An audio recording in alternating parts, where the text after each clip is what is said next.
many of my Iranian Mohammeds and friends also mentioned that that is the right word for it, whatever it may be. Now these three different places have different rituals of consecration as well as different rituals of daily prayers. Like in the 5 times in the gaze, we won't cover the daily prayers this time. Maybe in the next one of our ceremonies we may cover that one later on, and that is called Boy Devani, or the ceremony of boy.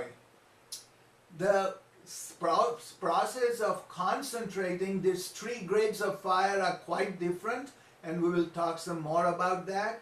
We won't go into too much detail because, believe me, there is no one is going to have a new Atash Beram in the world as far as I can say. I could be wrong, hopefully, but you will see why. Adaryan also is very difficult. Not too many has been done lately in last 20 some years, but Atash Dadga can be done anywhere at any time. So, just in a short way, in India, the new places of worship are seldom built. They are only built in a new places like in Vasai, and like in, they are going to do it in New Bombay, they are trying to do it. But other than that, it is not done regularly as it used to be. But in fact, slowly and steadily, many places of worship in Bombay as well as in India are closed because they are not used at all. And the fire from it is shifted and joined with some another place. So what is consecration? I'm using Dr. Modi's definition about that. If you look up in Webster, it says the act of ceremony of separating from a common to a sacred use, or devoting and dedicating a person or thing to the service and worship of God, by, of course, certain rites and solemnities.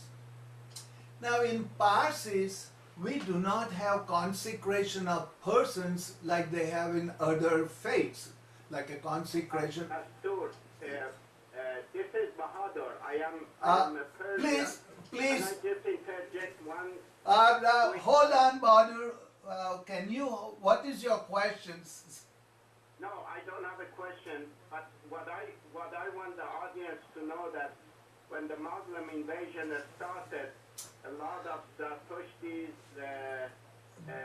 fear of Islamic oppression. Okay, Bahadur, please. We have only 1 hour and I cannot have a big conversation. So if you personally send me an email, I would be very happy to do it. But I cannot afford this time, okay, please?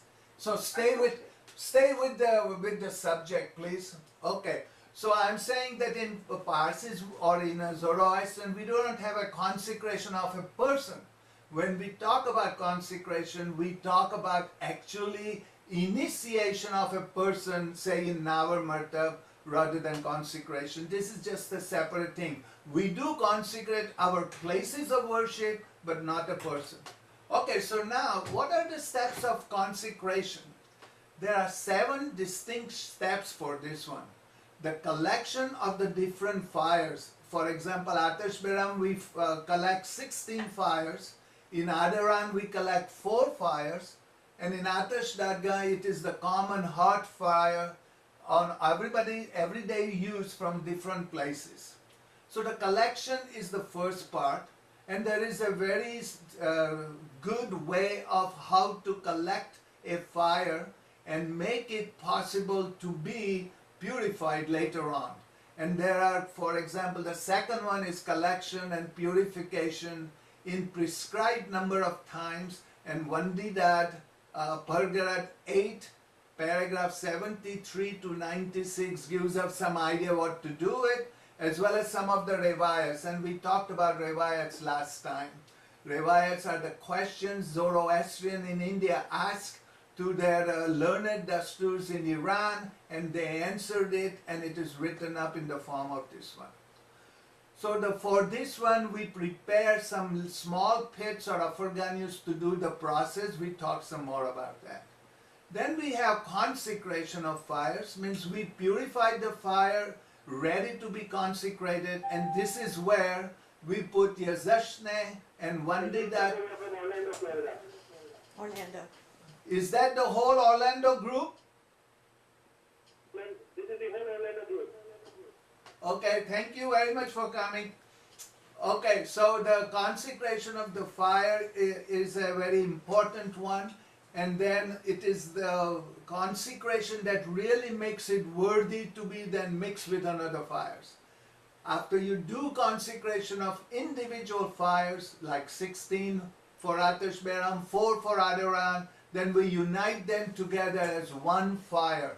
This is the beautiful way of uniting all parts of everybody all around us into one unity, almost like in a Hamazor kind of way. And then you consecrate this united fire, then you consecrate the fire temple building itself, and then you do the final enthronement of the united sacred fire. So, the slide number now I am is on 8, if you want to know, and this is the collection part of the Atash Beram. Now in this one I have 4 columns, 1 through 16 in the first one. The type of fire that we are supposed to collect from different places for Atash Beram, and some people may be surprised, we even come with the burning corpse as a number 1.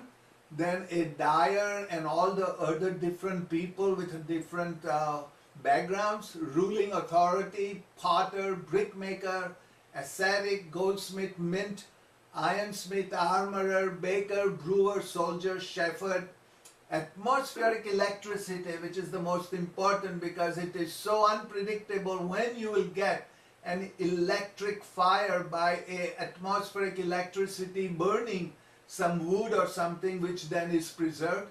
And then finally from a dastur, mobed, layman, and then the 2 things, the friction by flint and friction by pieces of wood is included because that's the way in the very old days they used to start the fire, so we include that also. You can see that this is from all around us, these fires are collected. And then you see the next one, we say Yazashne and Vandidats, like 91 times you have to purify the burning corpse fire to be possible for consecration. And then 91 Yazashne and Vandida are prayed on it to make it possible to connect with the other fire. So it is a laborious process. And then on the last one, under whose name all these fires are being consecrated. Like first we start with Ahura Mazda, and the last one, 16th, is Meriazad. So just a very quick way, how does this 91 came for burning